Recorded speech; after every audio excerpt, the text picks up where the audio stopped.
欢迎来到精神胜利大法的教学视频。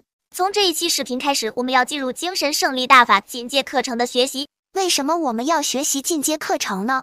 因为虽然我们能使用精神胜利大法获得心理上的胜利，但是社会上的其他人会无时无刻的提醒我们是一个失败者，他们会羞辱我们、嘲笑我们、打击我们，让我们的精神胜利大法看起来只是自欺欺人的把戏。面对这些坏人的恶意攻击，我们需要一套与坏人进行辩论的技巧。我们可以用这一套技巧，让那些试图诋毁我们的人变得哑口无言。太棒了，教主英明！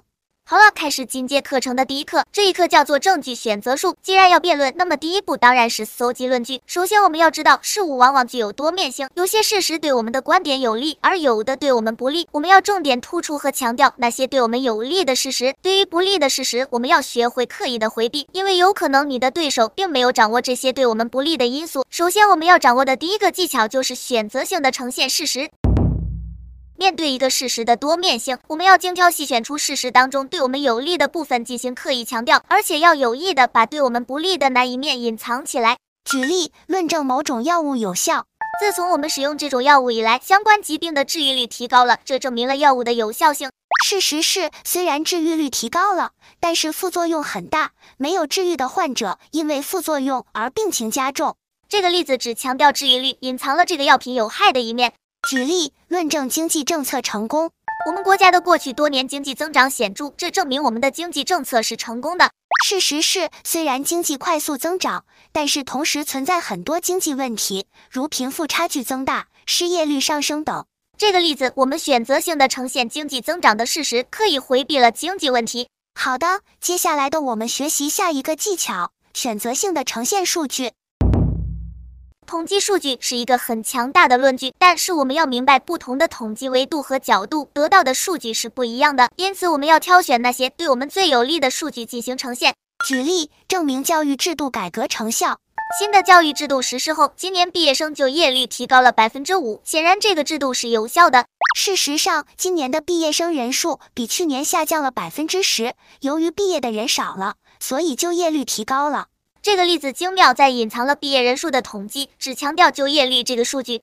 举例，证明绿化可以减少犯罪率。自从市中心绿化项目实施之后，犯罪率下降了5%。事实上，除了市中心，其他的城区也进行了绿化，但是犯罪率并没有全部下降。这个例子巧妙地使用了一个局部的统计数据，用来论证整体。接下来我们学习下一个技巧，选择性的案例呈现。案例的选择比较简单，因为我们一般也只会呈现那些对我们有利的案例。举例，证明自由市场是失败的。看看某个国家的经济崩溃，这清楚地证明了自由市场的制度是失败的。事实上，还有更多的尝试自由市场成功的国家。这个例子巧妙地使用一个失败的个案来掩盖其他的成功案例。举例，证明学历并不重要。看看那些科技公司的总裁就只有高中学历，这表明了学历并不重要。这个说法忽略了大多数高中学历者在就业上面临着极大的挑战。可以看到，只要我们举出一些特例，就可以让我们的结论看起来有理有据。接下来我们学习下一个技巧，选择性的引用。引用权威是一个很强大的论据，但是有时候权威的表达与我们的观点有一些出入，这个时候我们要学会选择性的引用权威的观点。举例，论证减税对经济有利。根据某个经济学家的研究，减税对经济增长有明显的正面影响。事实上，也有很多其他的经济学家提出减税的负面影响。因为辩论对手可能根本不知道其他的经济学家的观点，因此使用这个技巧可以很有效地占据辩论的主动。举例，阐述核能的重要性。根据某个智库的报告，使用核能是解决能源危机的唯一途径。事实上，其他的智库提出过不使用核能解决能源危机的方案。这个例子巧妙地使用了唯一这样的词汇，目的是为了让别人以为这是唯一的报告，事实上这只是众多报告中的其中一份。好了，接下来学习另一个技巧，选择性的时间范围。时间的维度也有很强的操作空间，因为统计数据在不同的时段往往有反复，因此我们要挑选对我们最有利的时段进行总结。举例，证明股市正在上涨。我们的股市涨势良好，股价指标这个月比上个月上涨了10%。事实上，从近5年的数据来看，股价指标一直在下跌，上个月只是阶段性的上涨而已。因为股市总是有涨有跌，因此我们要选取正在上涨的时间段来进行总结。举例，证明新的销售策略有效。上个季度的销售额明显提升，我们的新市场策略是有效的。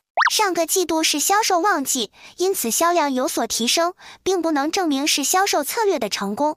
如果你是销售经理，就可以多多研究这些类似的技巧，来提升你在公司的地位。好了，做一个总结，事实的呈现与统计的数据在不同的角度、不同的范围、不同的时间都会有所不同。我们要根据需要选取对我们观点最有利的作为论据。感谢教主大人的讲解，我们下期再见。